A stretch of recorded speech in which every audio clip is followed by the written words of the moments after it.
Dear students, Assalamu alaikum. This is class 7th history. Today our topic is Mughal Empire. तो बच्चों आज हम पढ़ने जा रहे हैं अकबर के बारे में।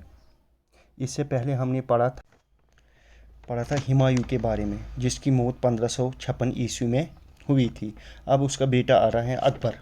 चलो हम आज शुरू करते हैं अकबर से ही। देखिए, अकबर का जन्म हुआ है 15 अक्टूबर 1542 ईस्वी में को। इसके बाप का नाम था हुमायूं, माँ का नाम था हमीदा बानो। इसका जन्म 1524 ईस्वी में अमरकोट में हुआ था। उस वक्त अमरकोट का राजा वीरसाल था।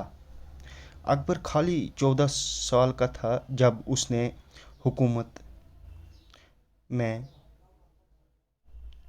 उसने मुग़ल एम्पायर में हुकूमत करनी शुरू की।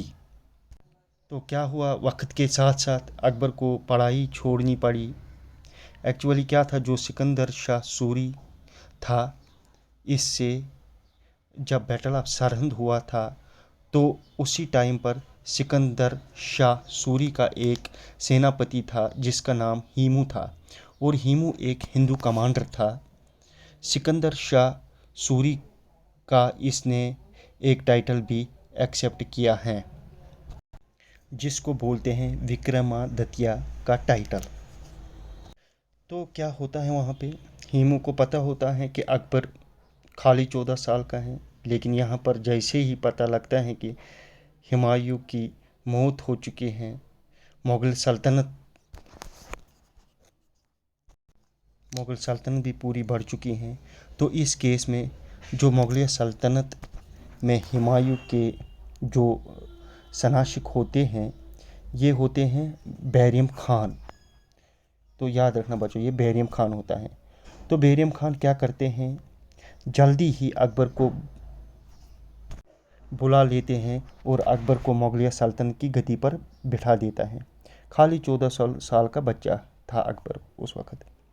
इतना करना ज़रूरी क्यों था, क्योंकि ये वो टेन्योर होता है जब आस पास के प्रोविंसेस को अगर पता लग जाता कि ऐसा कोई बच्चा रूल करने वाला है, यानी कि कम साल का बच्चा, या फिर अगर पता चलता कि गद्दी खाली है, तो वो तैयार हो जाते थे हमला करने के लिए। तो इन्होंने सोचा कि लोगों तक ये मैसेज जानी चाहिए कि मुग़ल सल्तनत की गद्दी खाली नहीं है। इसी वजह से बैरिम खान क्या करता है, वो अकबर को 14 साल की उम्र में ही गद्दी पर बैठा देता है। अब अकबर गद्दी पर बैठ तो जाता है, लेकिन यहाँ पर होता क्या है, हीमू को पता होता है कि अकबर खाली 14 साल का है। हीमू जान चुका होता है कि अभी नहीं तो कभी नहीं। हीमू सोच लेता है कि ये अच्छा वक्त है कि इन पर हमला करे, लेकिन हीमू यहाँ कच्चा खा जाता है। हीमू सोचता है कि खाली 14 साल का बच्चा है, अटैक करते हैं इस पर और मुग़ल सल्तनत को फिर से ख़त्म करेंगे। तो हीमू आखिर में हमला कर देता है। तो इस लड़ाई को बैटल ऑफ पानीपत के नाम से जाना जाता है। ये लड़ाई 1556 ईस्वी में होती है। लेकिन अकबर का जो सेनाशक यानी बैरम खान हैं, जो अब जो बैटल होता है, यानी कि बैटल ऑफ पानीपत सेकंड, जो कि अकबर और हीमू के बीच में होता है, लेकिन ये जो बैटल था ये बैरम खान ने लड़ा और इसमें अकबर की जीत होती है। यहाँ पर हीमू को मार दिया जाता है। अकबर बैरम खान की एक चीज़ से नाखुश हो जाता है। वो चीज़ कौन सी होती है, वायलेशन यानी कत्ल आम। ठीक है बच्चों, तो इसके बाद अकबर को द अकबर ऑफ ग्रेट क्यों कहा जाता है, उसका एक वजह ये है कि इससे पहले जब भी हम पढ़ते कि जितने भी रूलर इससे पहले आए थे वो यहाँ पर हिंदुस्तान को लूटते थे और हिंदुस्तान को अपना मानते ही नहीं थे। उनकी जो चाल होती थी वो बिल्कुल अलग थी। तो वो जब भी किसी टेरिटरी पर हमला करते थे तो वो उस टेरिटरी को आग लगा देते थे, तहस नहस मचा देते, ख़त्म कर देते उसको, लोगों को ग़ुलाम बना के लेते थे अपने साथ। जैसे कि मोहम्मद गजनवी अपने साथ ग़ुलाम लेके जाता था, मोहम्मद कासिम 600 ग़ुलाम अपने साथ लेके गया था, मोहम्मद गोरी तो 1800 से ज़्यादा ग़ुलाम लेके गया था। वो खाली जंग ही नहीं करते थे, वो यहाँ के लोगों को फिर ग़ुलाम बना के ले जाया करते थे। तो दिल्ली सल्तनत में भी यही सिस्टम चला करता था। लेकिन अकबर ने क्या अपनाया, उसने कहा कि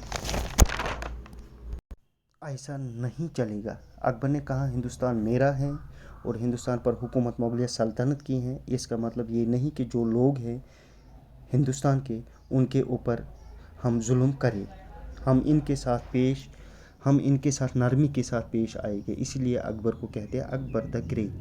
यही जो अकबर की सोच थी वो डिफरेंट थी।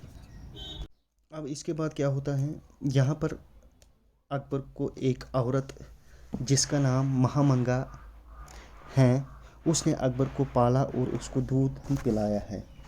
लेकिन कुछ लोग ऐसा भी कहते थे कि जब अकबर पर तीर आया था तो उस औरत ने यानी महामंगा ने वो अपनी छाती पे लिया था, यानी कि वो उसने अपनी छाती पे लिया था जब उस पे तीर। तो अकबर ने महामंगा को ही अपनी माँ का दर्जा दिया था। महामंगा जो है उसने अपनी माँ का दर्जा इसी महामंगा को दिया था। और ये भी कहा जाता है कि अकबर अपनी असली माँ हमीदा बानो से ज़्यादा महामंगा को चाहते थे और महामंगा की जो बात होती थी वो अकबर के लिए पत्थर की लकीर होती थी।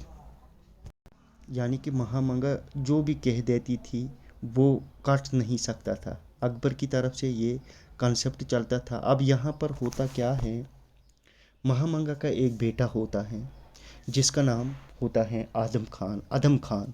ये जो अदम खान होता है ये करीब रहा होगा 25 साल के आसपास। इसकी जो उम्र थी वो 25 साल की थी, तकरीबन इसी के आसपास। और अकबर 1400 साल का था। अब देखो जब हुमायूं की मौत होती है तब तक सब कुछ सही चल रहा होता है, लेकिन महामंगा की एक्सपेक्टेशन होती है कि यानी चाहत बढ़ती है कि अकबर खाली 14 साल का है तो हुकूमत कैसे करेगा। ये सोचता है कि हुकूमत कैसे करेगा अकबर, ये तो खाली 14 साल का है। इसका मतलब ये है कि मुग़लिया सल्तनत की गद्दी किसको मिलेगी, मेरे बेटे अदम खान को मिलेगी। मगर ये मुमकिन ही नहीं था, ये बिल्कुल भी मुमकिन नहीं था। तो महामंगा यही से जलने लगी, ये जेलियस सी होने लगी महामंगा। इसने सोचा कि अकबर बैठेगा गद्दी पर और मेरा बेटा 25 साल का है, वो तो खाली 14 साल का अकबर है, वो कैसे बैठा। और इनको ये पता होता है कि जब तक अकबर के साथ बैरियम खान है तब तक हम इसको कुछ नहीं कर सकते हैं। यानी कि सोचते बैरियम खान, अब ये सोचते हैं कि मैं इसको बैरियम खान से अलग कैसे करूँगा। मंगा अकबर का ब्रेन वॉश कर देता है। तो अब ये इसको उसके खिलाफ भड़का देती है बैरियम खान की। तो एक दिन अकबर बैरियम खान के साथ 3 शर्तें रखता है, यानी कि बैरियम खान के मगर के कहने पर, ये जो महामंगा है उसके कहने पर ये 3 शर्तें बैरियम खान को रखता है। तो इनमें से पहली शर्त होती है कि या तो आप कालपी की सूबेदारी ले लो दूसरा शर्त ये रखता है कि या तो ज्वाइन करो इंटेलिजेंस ब्यूरो कर दो। और तीसरी कंडीशन अकबर रखता है या तो आप हज पर चले जाओ मक्का मदीना। लेकिन बैरियम खान को पता होता है अकबर जो बोलता है ये अल्फाज महामंगा के हैं। लेकिन बैरियम खान बेहतर समझते हैं कि मुझे हज पर चले जाना है। तो बैरियम खान हज पर चला जाता है।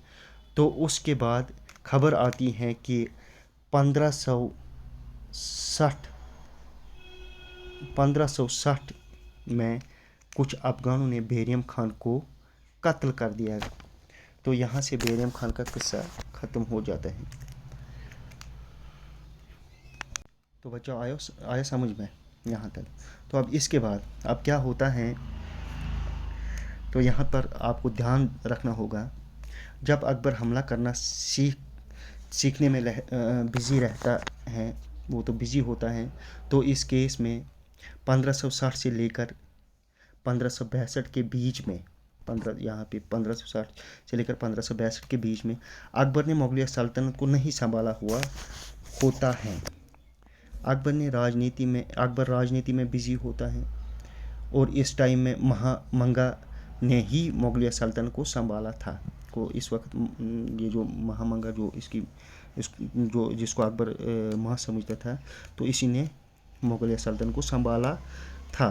क्योंकि एक औरत ने मुगलिया सल्तनत को संभाला था, इस वजह से इस टेन्योर को हरम यानी कि हरम गवर्नमेंट के नाम से जाना जाता है।